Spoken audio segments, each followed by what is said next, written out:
2 diary milk 1 cup ragi மாவு வச்சு ஒரு ஜூஸியான ராகி ப்ரௌனி தாங்க செய்ய போகிறோம்.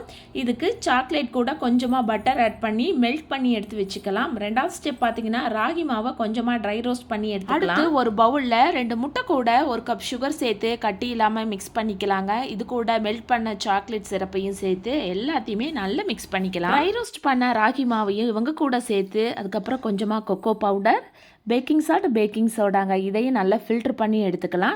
ஸோ கொஞ்சமாக காய்ச்சின பால் இது எல்லாத்தையுமே நல்லா மிக்ஸ் பண்ணி கட்டி இல்லாமல் cut and fold method use பண்ணி ரெடி பண்ணி வச்சுக்கலாம். ஸோ இப்போ கேக்குக்கு தேவையான பேட்டர் ரெடி ஆகிடுச்சு. என்னங்க ரெடி பண்ண பேட்டரை கேக் பேனுக்கு மாற்றி உள்ளே நமக்கு என்ன டெக்கரேஷன் வேணுமோ அது எல்லாத்தையுமே கொடுத்து கேக்கை பார்த்தீங்கன்னா ஒரு 25 to 30 மினிட்ஸ் நம்ம பவரே தேவைப்படாத அவனில் வச்சு எடுத்தால் ஜூஸியான ராகி ப்ரௌனி ரெடி ஆகிருச்சு.